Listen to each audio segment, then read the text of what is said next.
taking it up to a grid that is shared across the world as well. Absolutely, Gautam. So when in 2015 this summit was held or this conference was held, the focus was as to how can more and more countries can adapt or primarily adopt the new the solar energy. But now in 2020, the focus is how can innovative products, innovative solutions.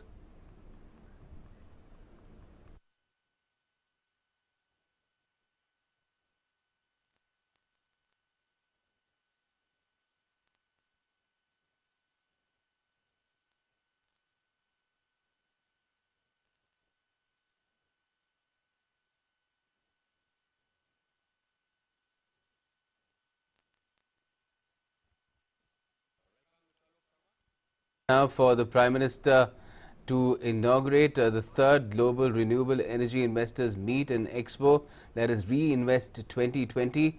I and Arun were talking about it, and that event is now about to unfold any moment now.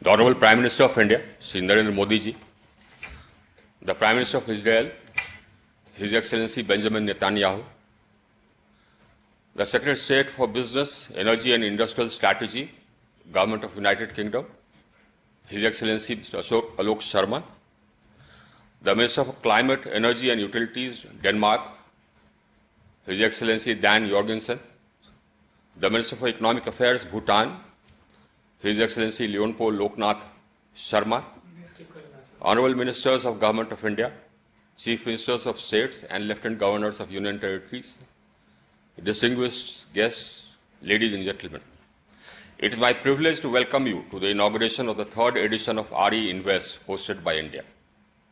Over the past two editions, RE Invest India has emerged as one of the largest gatherings of policymakers, scientists, investors, entrepreneurs and industry leaders associated with renewable energy across the world. The latest technologies are displayed here and the best brains are gathered here to discuss and chart out the roadmap for the growth of renewable energy across the world. Excellencies, in the last 5 years, India under Prime Minister Modi has brought about a transformation in the field of energy, the likes of which has not been seen anywhere else in the world. We have transformed our country from an energy deficit to an energy surplus country. We have connected the whole country to one grid, operating on one frequency. It is now the largest integrated grid in the world. We carried out the largest expansion of access ever in any country in the world. We connected every village and every hamlet across the country. We connected 28 million households in 18 months. In no other country across the world has an expansion of access on such a scale taken place in such a time frame. We are now in the process of carrying out one of the fastest energy transitions in history.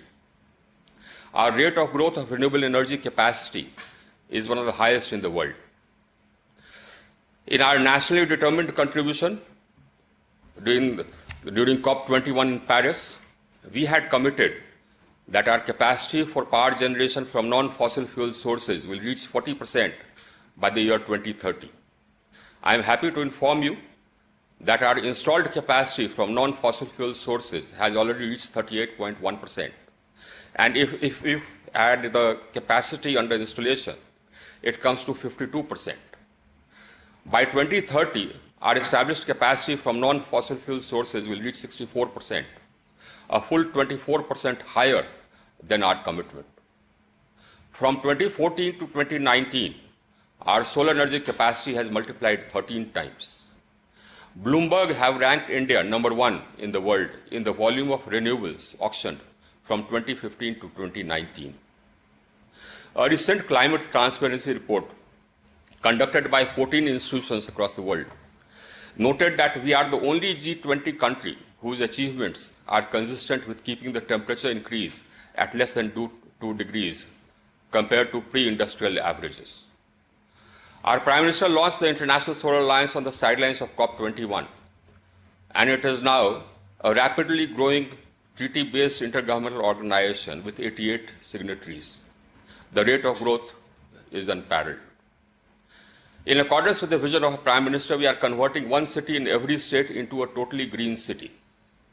We are shifting our entire agriculture irrigation system to solar under a scheme called Kusum. We are launching feasibility studies for realizing the vision of one sun, one world, one grid, which was initiated by our Prime Minister while inaugurating the last conference of ministers, for connecting countries to take advantage of the fact that when the sun sets in one country, it rises in another. Again, inspired by our Prime Minister, we plan to set up a 10,000 megawatt solar energy capacity in Ladakh, one of the highest plateaus in the country with rarefied atmosphere and extreme cold climate, but which has solar installation at levels higher than Rajasthan. What we propose to do is to electrify our economy, that is, shift sectors like transport and cooking to electricity. And we propose to green our electricity. We propose to use renewable energy to produce hydrogen and ammonia, and use green hydrogen for steel making and green ammonia for fertilizer production. Ladies and gentlemen, our renewable energy capacity will continue to grow at a pace even faster than it is growing now. You are invited to join us and our partners and be our partners in this exciting endeavor. Thank you, and a warm welcome to you all. I now request His Excellency Dan Jorgensen, the Minister for Climate, Energy and Utilities, Denmark, to address the gathering.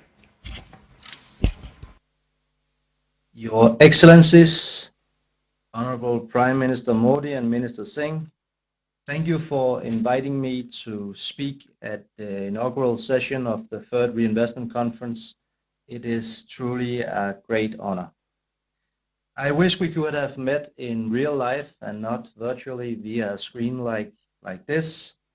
I would have loved to visit India and see the remarkable achievements you've made on the green transition.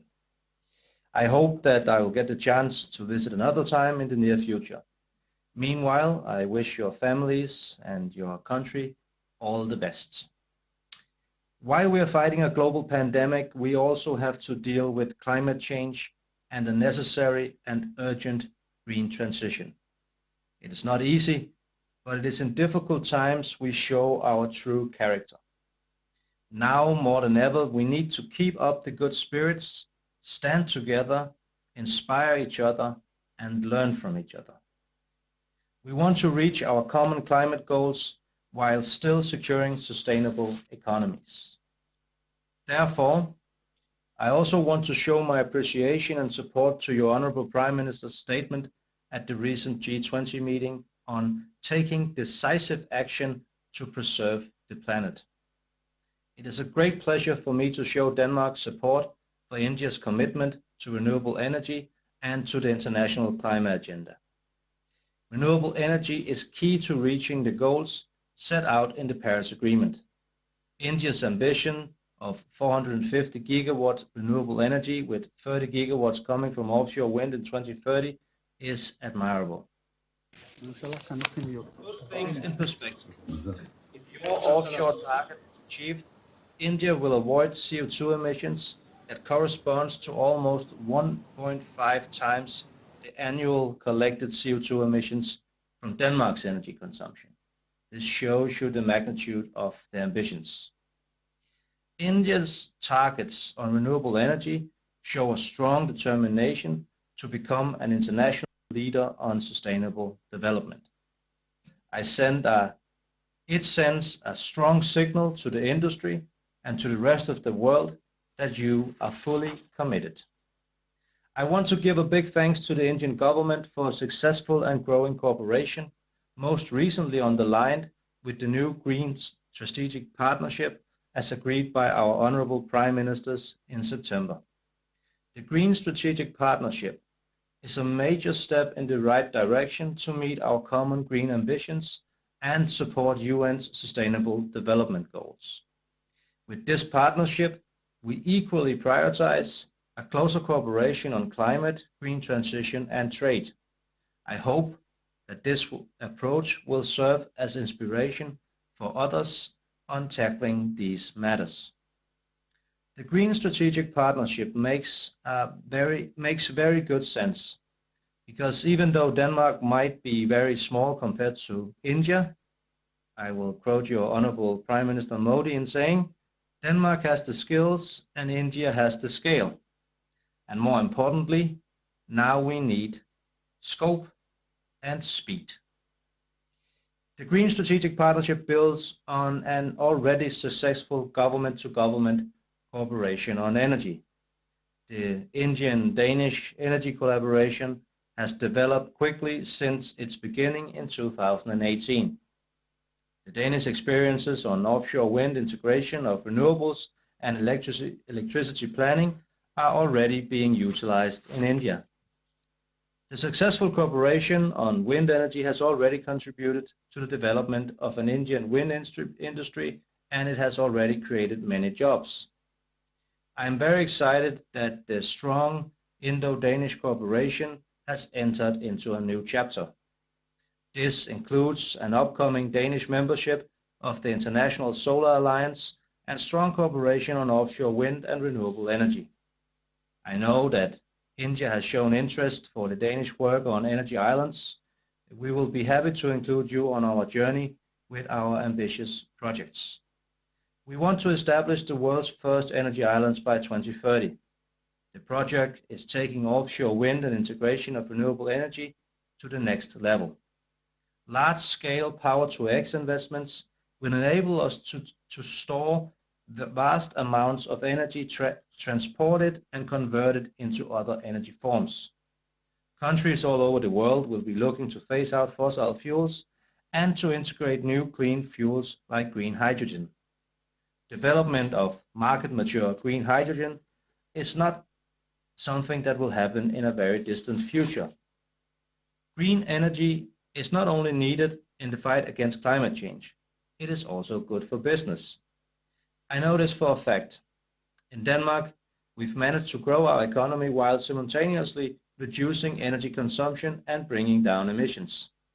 Decoupling economic growth and energy consumption will be vital to combat climate change. It is inevitable that we scale up on renewable energy to avoid the dire consequences of climate change. Climate risk is probably one reason why private investors are increasingly looking towards sustainable green investments in their financial products. There are several reasons. One is the price of renewable electricity is lower than that of fossil fuels in many markets, and the trend is that fossil fuels will be outperformed over the next few years.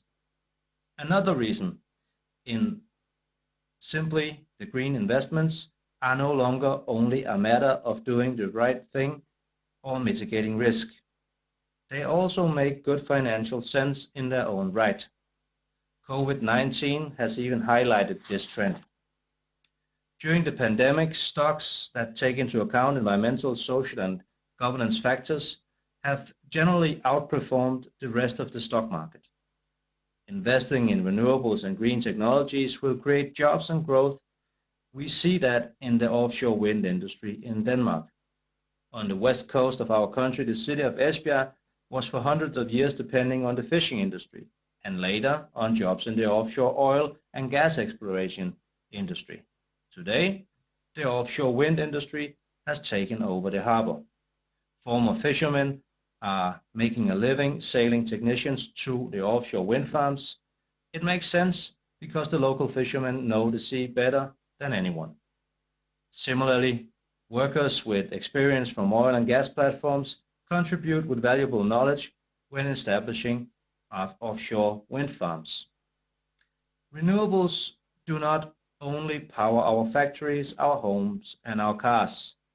They will also power our employment rates.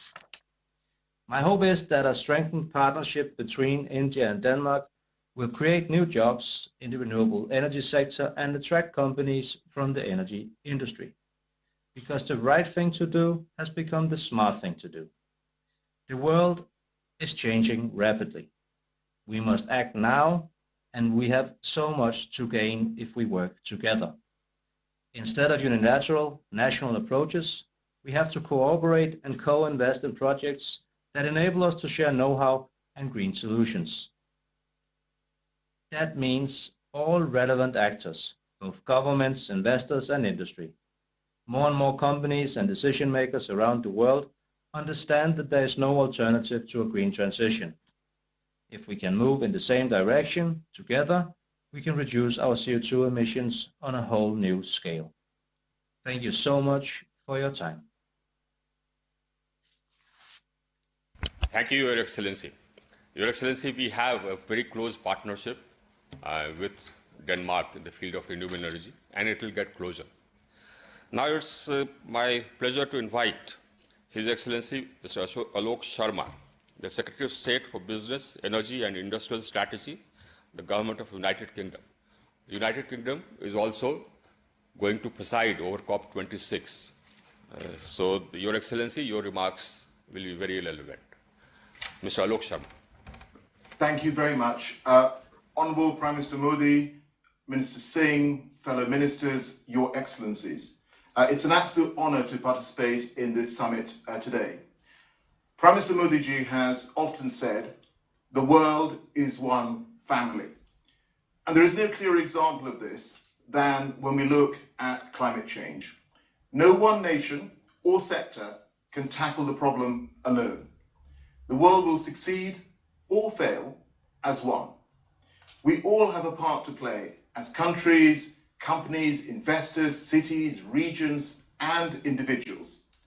To avoid the worst effects of climate change, we must decarbonize the global economy 5 times faster over the next 10 years than we have done over the past 20. We all know that the power sector accounts for 1/4 of global emissions. Decarbonizing is absolutely vital, not only to reduce emissions, but to boost access to power and to support clean growth and development.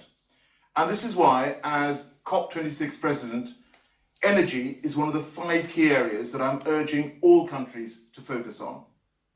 And there is no doubt for us, India is a key partner, because here you are a global leader, with pioneering international initiatives like the International Solar Alliance, One Sun, One World, One Grid, the World Solar Bank, and the Coalition for Disaster Resilient Infrastructure, which the UK is very pleased to support. India is home to a renewable energy revolution. The scale and pace of change is absolutely remarkable, with solar capacity increasing by around 13 times in 5 years, and with some of the lowest solar prices in the world.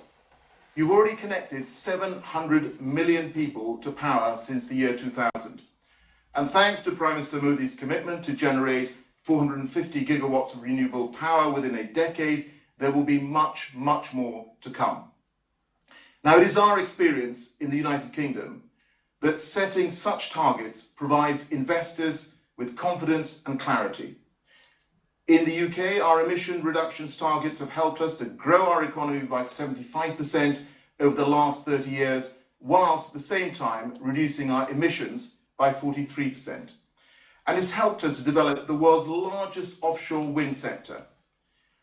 We will accelerate that success with Prime Minister Boris Johnson's new plan for a green industrial revolution, which we announced last week. And this includes a commitment to quadruple our offshore wind capacity within a decade, which of course will support many thousands of jobs. And I know that India has also enjoyed a surge of investments in renewables. This of course is vital. To make the global energy transition a reality, we need investors to keep seizing the opportunities presented by the renewables revolution in India and of course around the world. And these opportunities are enormous. A study by Imperial College in London and the IEA found that investments in renewables have repeatedly outperformed those in fossil fuels.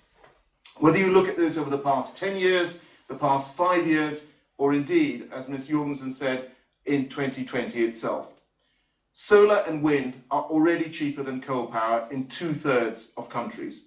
And momentum is building globally behind net zero, with Japan, South Korea, China all recently setting targets. Colleagues and friends will know that on the 12th of December, the UK will co-host a summit with the United Nations and France, and in partnership with Italy and Chile, to mark the 5th anniversary of the Paris Agreement. And this will be a moment for global leaders to show that we can make a step change on climate action. By focusing our efforts collectively internationally, we can drive down costs and increase uptake. And every time we know that the global deployment of solar power doubles, the price has fallen by around 1/3. And that is why the United Kingdom is committed to working in partnership to drive the renewables revolution. We have established the COP26 Energy Transition Council, bringing global leaders together. And we will work with our friends in India on mission innovation, accelerating clean energy innovation globally. We're of course also partnering with the government of India to help mobilize private capital into green investments. And our new UK-India Sustainable Finance Forum will increase the flow of sustainable finance. We are both anchor investors in the Green Growth Equity Fund, catalysing private sector investments from the City of London to infrastructure projects in India. And it is through international partnerships like these, the insight of investors and the ambition countries like India have shown, that we will together continue to usher in the green global future of energy, protecting and nurturing our planet for future generations. Thank you. Thank you, Your Excellency. And we shall work with the United Kingdom together pursuing our goal for healing nature. Now it's my privilege to put before you a video message by the Prime Minister of Netherlands, His Excellency Mr. Mark Rutte. Namaste, India. Ladies and gentlemen, it's an honor for me to be speaking today alongside my fellow Prime Minister, Narendra Modi. I'd like to thank Minister Singh for hosting today's Meet and Expo, and Secretary of State Sharma and Minister Jurgensen for their valuable input. I'm delighted to be able to contribute to this important event as guest of honor. India is a key global player in many areas, not least when it comes to climate action and renewable energy. It's great to see how like-minded India and the Netherlands are in these fields. We are both firm supporters of the Paris Agreement and active members of the International Solar Alliance. India has made great progress in developing renewable energy. And now that the cost of renewables has reached a competitive level, the Netherlands is also making headway. But of course, this year has been dominated by coronavirus. The crisis has hit our societies hard in all kinds of ways. But it also presents an opportunity. It gives us a chance, once the virus is under control, to build back better, using green principles. Because green investment will not only help us move closer to our international climate and environmental goals, it will also make our economies more resilient to future shocks. It's an opportunity to reshape the future of energy. So let's make sure that economic recovery policies help us move faster towards a secure and sustainable energy future for everyone. Let's take this opportunity to fast-track investment in renewable energy. This will both serve the world economy and mitigate climate change.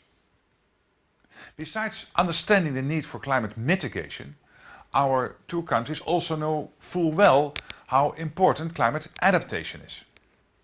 And with that in mind, I'm proud that the Netherlands will be hosting the virtual Climate Adaptation Summit in January.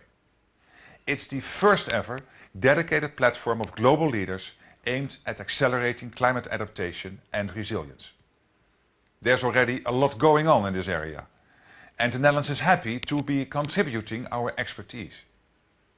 In India, for example, we are very active in the agricultural, water and energy sectors. These are all key parts of the global climate adaptation agenda. And when it comes to achieving that agenda, India is a crucial global player. So we very much hope that India will be represented at the highest level at the Climate Adaptation Summit in January. As host of the event, that would make me very happy. Let me now focus on the importance of innovation, because that is the foundation of progress. Innovation will help us meet the big challenges of our time. If we can join forces and bring together as much brain power as possible, we can truly get innovation up to full speed. To that end, the Netherlands has adopted a triple helix approach.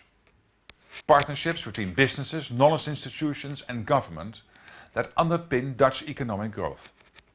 Today, our efforts are guided by mission-oriented innovation policy. The government sets goals that can have a big positive impact on society. Goals like a climate-neutral economy by 2050. With partners, both at home and abroad, we want to develop shared expertise in these fields. So we are keen to work with you. After all, India is a country with a highly innovative mindset and many talented people. Fortunately, India and the Netherlands can boast an excellent bilateral relationship.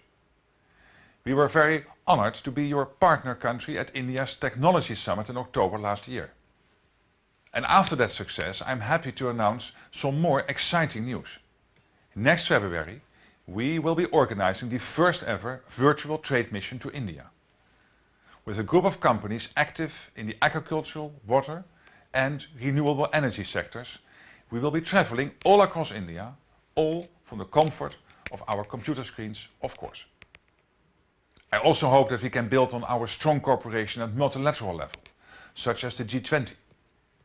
The Netherlands has built up a good track record as a constructive participant under past G20 presidencies, and we are currently working closely with Italy. In the run-up to India's presidency, we'd be very willing to help out and provide practical support if required. Let me finish by again expressing my thanks for inviting me to contribute my ideas today. And I hope the Renewable Energy Investors Meet in Expo will lead to many exciting results. Thank you. We are grateful to His Excellency Mark Rutte, the Prime Minister of Netherlands, for his address. I now have the privilege of calling upon His Excellency Benjamin Netanyahu, the Prime Minister of Israel, to address the gathering. Israel and India have a long-standing partnership and a very close partnership. Your Excellency. Well, thank you. Prime Minister Narendra Modi, namaste to all of you, distinguished ministers and participants in this important conference. Let me say that Prime Minister Modi is a great friend of Israel, a great personal friend, and I believe a very great leader of India, because you have changed India's standing in the world. You have made so many reforms and so many changes, including in this question of renewable energy. You've recognized that India has both scale and skills, and the combination of the two is formidable. You have forged new alliances. I will never forget the opportunity when you visited Israel. The two of us waded on the beach, in the water, and we spoke about desalinization, which is important for both of us. I will never forget my unforgettable visit to India when we visited the high-tech center that you were building, in which Israeli companies were represented, or the agricultural farms which are helping Indian farmers in ways that perhaps a few years ago, just a few years ago, would have been unimaginable. So I thank you for inviting me to participate in this important summit. I think this is one of the fortunate changes, not many, that COVID has brought. It allows us to meet more or to see each other more frequently than we otherwise could, and that could be, as Mark Rutte said, a mark of the future. Now, we've all received, amidst the pandemic, some good news on the battle against corona. The new vaccines are promising. I think the end of this terrible pandemic is in sight, but we don't just want a world free of COVID. We want a future with less carbon and less pollution, a future based on green energy. And that's why I welcome this vital initiative by Prime Minister Modi. And I want to assure you that Israel is your partner in this quest. Now, there are three obvious sources of renewable energy, alternative energy. One is wind power, the other is water power, and the third is solar power. There may be more. There are experiments that are being done today with all sorts of alternative and truly unimaginable sources of enormous energy that defy our normal thinking, but that awaits the future, or perhaps it could come a lot faster than we think. Yet today we know that we in Israel have one clear source of alternative energy, and that is sun. We have a lot of sun. And so along with our natural gas finds in the sea, solar energy has allowed us to cut our dependence on coal dramatically. In fact, we lead the world in cutting back on coal consumption. It will reach zero by 2025. We won't have to use it except in emergency situations, which I hope do not happen.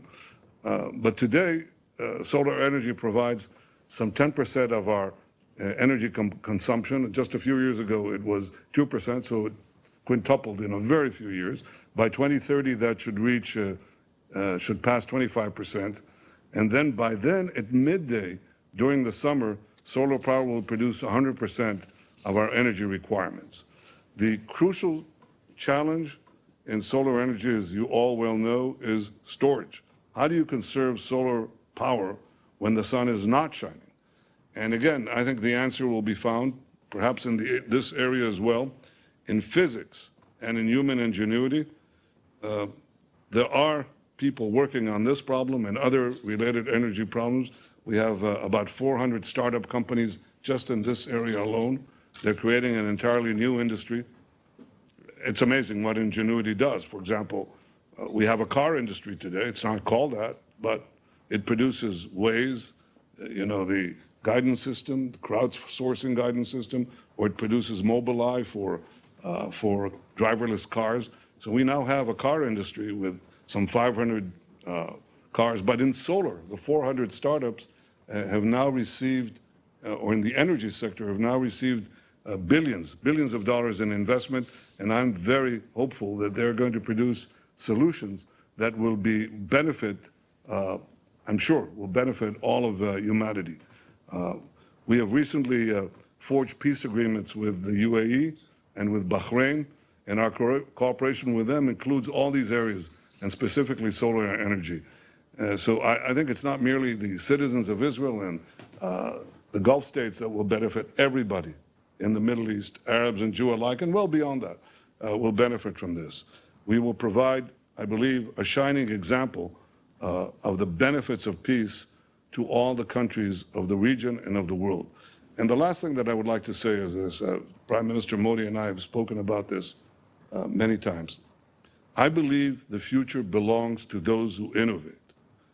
And the power of innovation enables us to tap new sources of wealth, new sources of energy, the ability to change health, the environment, water, the food we eat, the security as we travel, and so on. This is a fundamental challenge to ideas that only a few decades ago were still prevalent. A few hundred years ago, Malthus predicted that that population growth would outstrip the power of agriculture to provide food, and we see that he was wrong. Not because the population didn't grow, but because human ingenuity allowed food production to grow infinitely more then population growth grew. The same thing continued to inform the Club of Rome with the famous limits to growth. We were not going to be able to grow because, again, our ability to provide the necessary products and services and resources would be drained by our exhaustion of natural resources. This is not to say that we have to not treat the environment.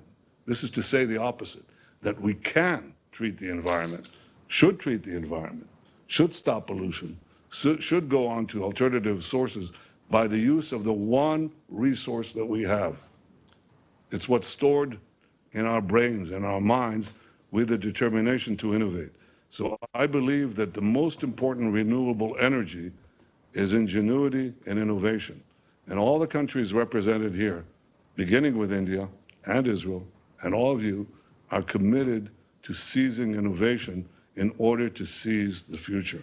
And on that, I think we can all be very, very hopeful. Thank you. Thank you, Your Excellency. It's a very enlightening address. Now it's my privilege, proud privilege, to call upon the Honorable Prime Minister of India, Shri Narendra Modi ji, to address the gathering.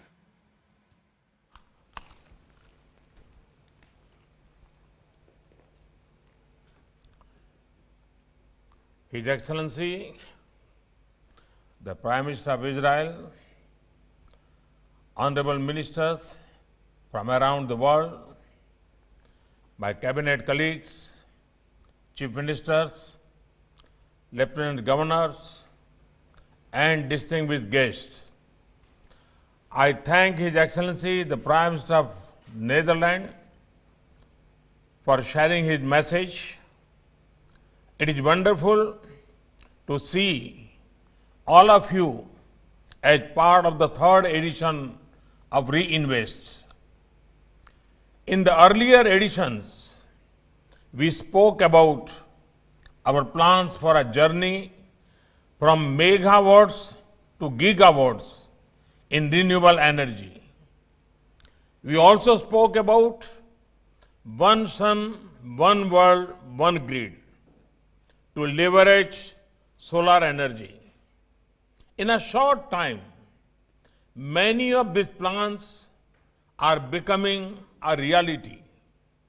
Friends, in the last 6 years, India is traveling on an unparalleled journey.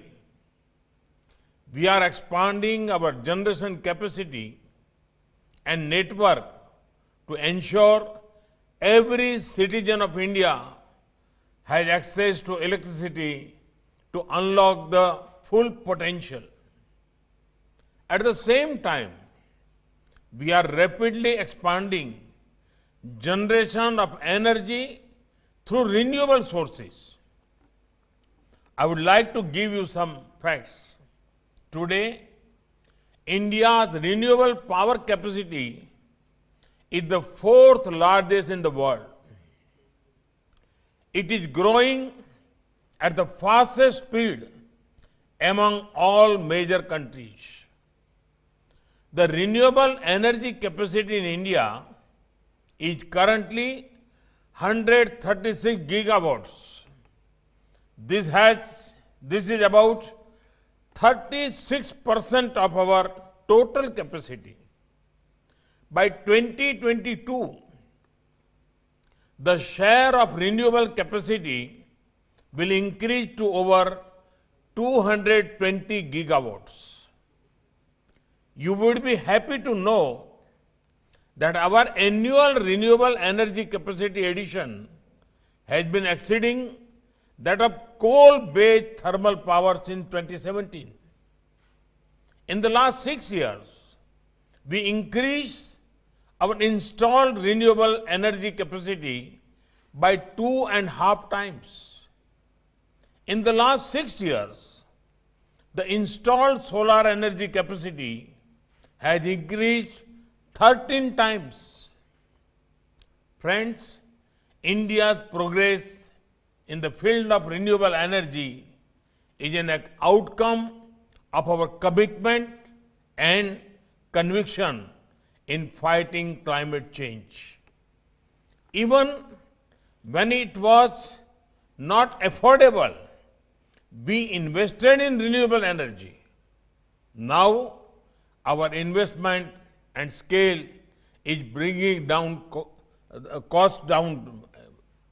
We are showing to the world that sound environment policies can also be sound economics. Today, India is among the very few countries to be on track to achieve the 2-degree compliance goal. Friends, our transition to cleaner sources of energy has been driven by the approach of access, energy efficiency, and evolution. When I talk about providing access to electricity, you can estimate its scale in the numbers.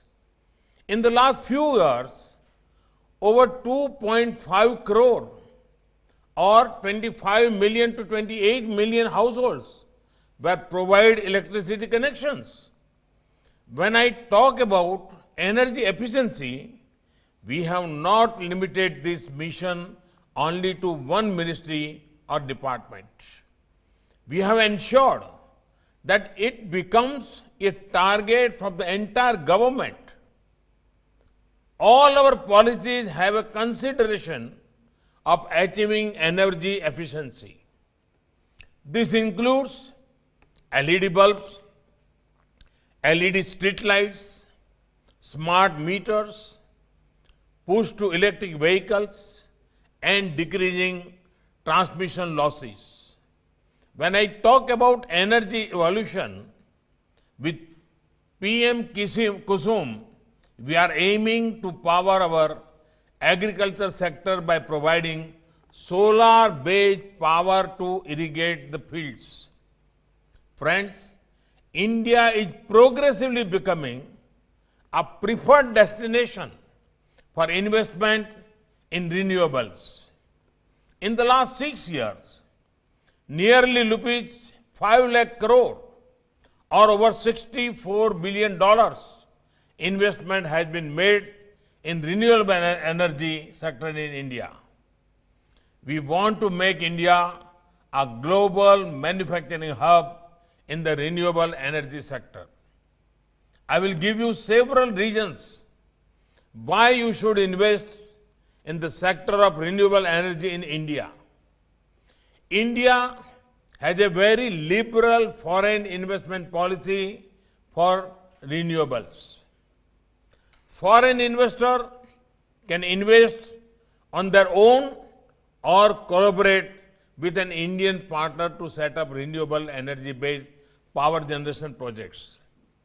India is progressively focusing on innovative bids for supplying 24/7 power from renewables. Solar wind hybrid projects have been successfully explored. The demand for domestically manufactured solar cells and modules is likely to be around 36 gigawatt over next 3 years. Our policies are in line with the technology revolutions. We are proposing to launch a comprehensive national hydrogen energy mission. After the success of PLI in electronics manufacturing, we have decided to give similar incentives to high-efficiency solar modules. Ensuring ease of doing business is our top priority. We have established dedicated project development cells and FDI cells in all ministries to facilitate investors. Today, every village and almost every household in India has access to electricity. Tomorrow, their energy demand will increase. Thus, demand for energy in India will keep growing. There are huge renewable energy deployment plans for the next decade. These are likely to generate business prospects of the order of around 1.5 lakh crore rupees or $20 billion per year. This is a big opportunity to invest in India. I invite investors, developers, and businesses to join India's renewable energy journey. Friends, this event connects the renewable energy stakeholders in India with the best of the global industry, policymakers, and academia. I am confident that this conference will have fruitful deliberations which will help India steer into a new energy future. Thank you. Thank you very much. Sir, we are really very grateful for your address. And sir, we have more than 25,000 registered delegates, and they are growing by the minute. On behalf of the Ministry of New and Renewable Energy and the Ministry of Power, Government of India, I want to thank His Excellency the Prime Minister of India, Sri Narendra Modi ji, His Excellency Benjamin Netanyahu, the Prime Minister of Israel, Mr. Alok Sharma, the Secretary for Business, Energy and Industrial Strategy, Government of United Kingdom, His Excellency Dan Jorgensen, the Minister for Climate, Energy and Utilities, Denmark, the Minister for Economic Affairs, Bhutan, His Excellency Leonpo Loknath Sharma, and all the ministers, lieutenant governors, all the dignitaries who are present. The next 2 days are going to be very busy. We have a huge exposition with more than 100 major companies showing their wares virtually. And we have a series of conferences lined up with all the eminent speakers from around the world, which will be, and all these conferences and meetings will be addressing different aspects of renewable energy and climate transition. Excellencies, what we are undertaking, this climate transition, is a partnership. And the presence of you all shows the strength of this partnership. And it is this partnership which will enable us to achieve our climate transition goals and to ensure that our environment is healed again and that we leave behind a planet, a healthier planet for our children and grandchildren.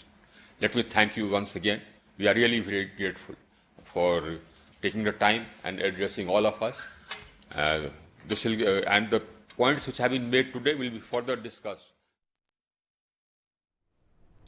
तो वैश्विक नवीकरणीय ऊर्जा निवेश बैठक में प्रधानमंत्री अब से कुछ देर पहले संबोधित कर रहे थे और उन्होंने कहा कि भारत इस क्षेत्र में निरंतर आगे बढ़ रहा है और 2022 तक इसमें और इजाफा होगा। उन्होंने ये भी कहा कि पिछले 6 सालों में भारत में नवीकरणीय ऊर्जा क्षमता 2.5 गुना बढ़ी है और भारत ने इसमें निवेश बढ़ाया है। साथ ही भारत उन चंद देशों में शामिल हो रहा है जो पर्यावरण संरक्षण की दिशा में भी लगातार काम कर रहे हैं। 20 मिलियन से ज्यादा लोगों के घरों में अब तक बिजली दी जा चुकी है और सारे विभाग जो है ऊर्जा संरक्षण की दिशा में काम कर रहे हैं। सोलर ऊर्जा का इस्तेमाल दैनिक और कृषि कार्यों में भी हो रहा है। भारत नवीकरणीय ऊर्जा उत्पादन का ग्लोबल हब बनना चाहता है और इसीलिए भारत इस क्षेत्र में निवेश की सर्वोत्तम जगह है। प्रधानमंत्री ने यह भी कहा कि हाई एफिशिएंसी सोलर मॉड्यूल पर भारत में काम हो रहा है और निवेशकों का भारत स्वागत कर रहा है। भारत में भी ऊर्जा की मांग बढ़ रही है और अगले कुछ दशकों में भारत इस क्षेत्र में निवेशकों